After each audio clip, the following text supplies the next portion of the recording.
আমার বাসায় বিড়াল আছে। দেখো, তুমি আমার জন্য অনেক ইম্পর্ট্যান্ট। আমি আমার পুরোটা লাইফ তোমার সাথে থাকতে চাই। ওর তো কোনো ক্যারিয়ার গোলই নেই। ও যে প্রফেশনটা বিলং করে একটা বুলশিট প্রফেশন।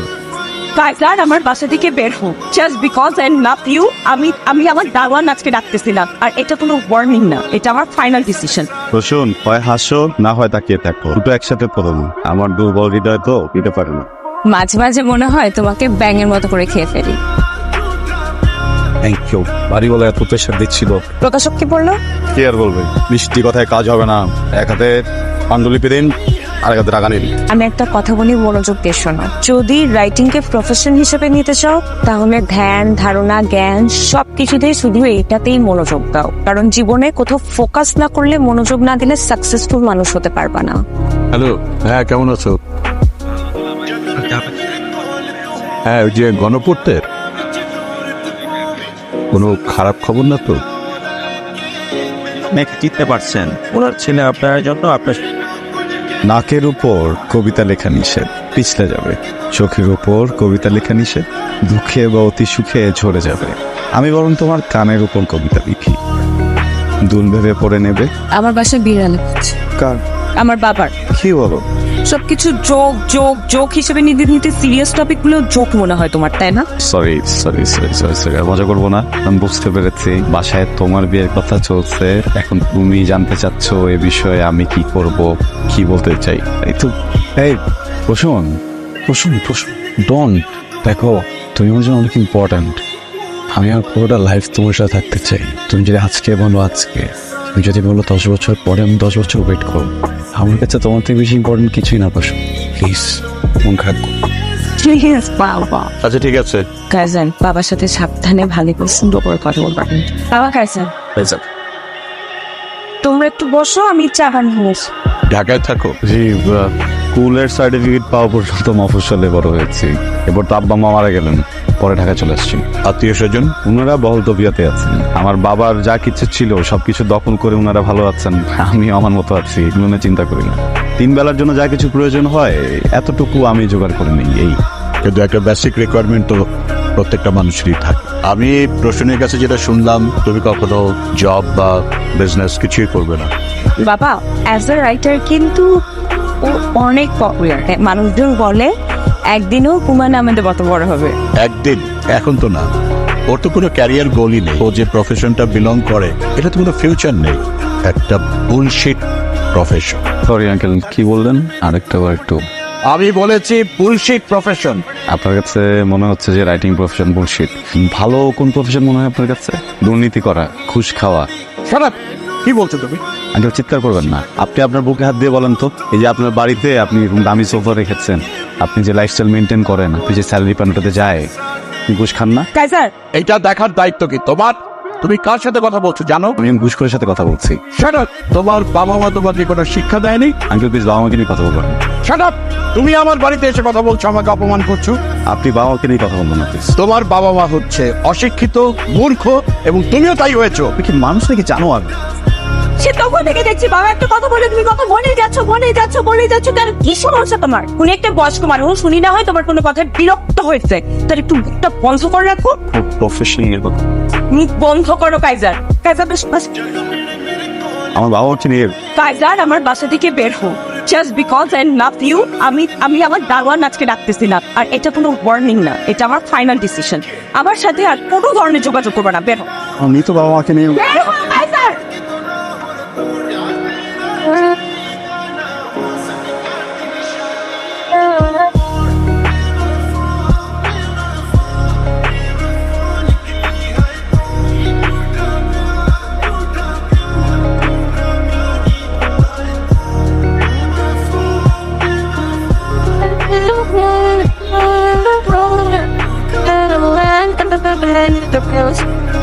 এই শোনো, আমি বেরোচ্ছি। কেন ব্রেকফাস্ট করবে না? আর বলো না, অফিসে কি একটা ঝামেলা লাগছে, এক্ষুনি কি আমার ম্যানেজারের সাথে বসতে হবে, নাহলে উনি এবার বের হয়ে যাবে।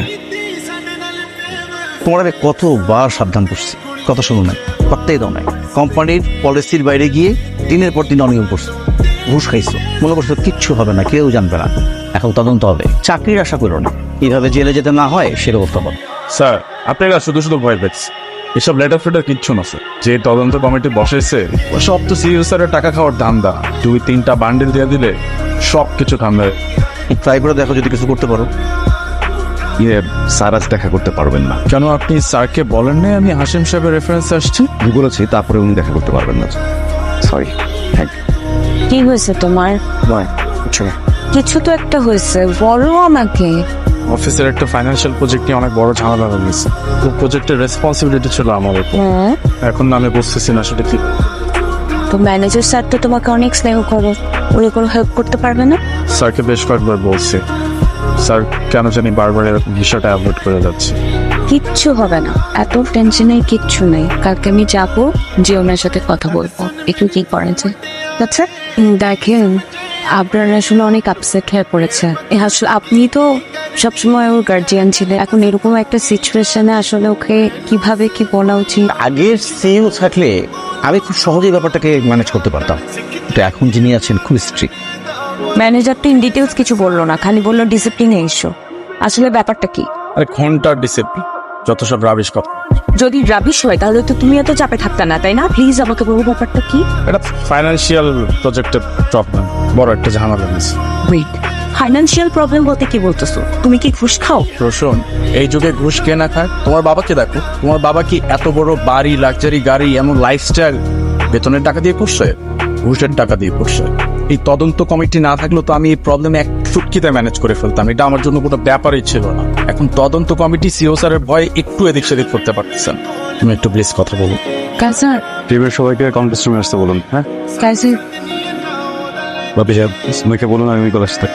আপনার জন্য ফোন করে তারপর আসে।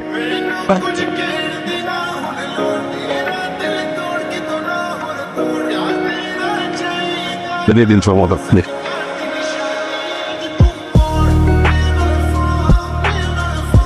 আপু আপনি কালকে আসেন। হ্যাঁ, কালকে আবার যেতে বলেছে।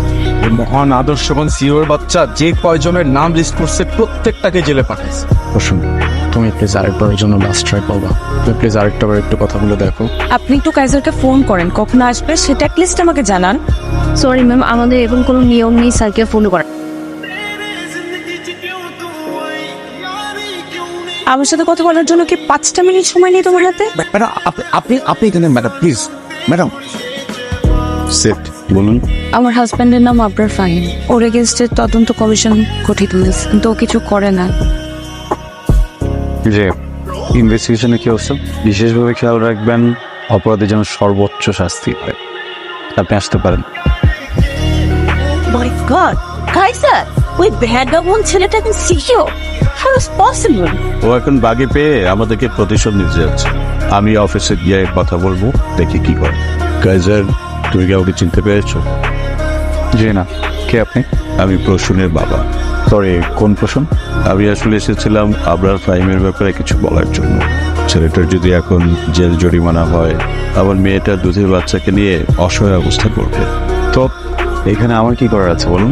দেখুন মিস্টার, আমি দুর্নীতিবাজ, পুষ্প, এই ধরনের মানুষগুলোকে না আপনি দেখতে পারি। বিশেষ করে এদের হয়ে যারা সাফাই গাইতে আসে তাদেরকে তো আরো। তার জন্য খুব ভালো হবে যদি এক্ষুনি এখান থেকে বেরিয়ে যান। বলেছিলাম বাবা, ও তোমাকে আবার অপমান করবে। এটা অপমান না, এটা প্রতিশোধ। আমরা পুলিশ দিয়ে ধরিয়ে দিয়েছিলাম, সেই জন্য প্রতিশোধ নেই।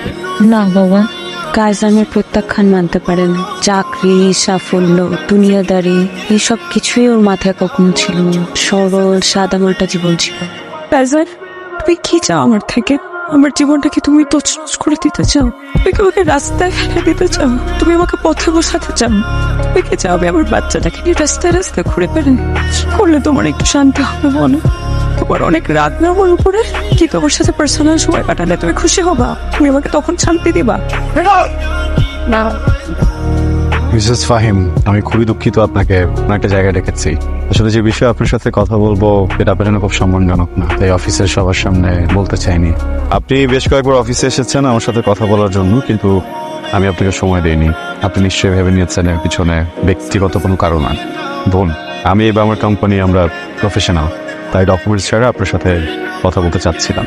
ফাইনালি ইনভেস্টিগেশন রিপোর্ট চলে এসেছে স্যার। এখানে আপনার হাজব্যান্ডের করা সব ফ্রডের ডিটেলস আছে।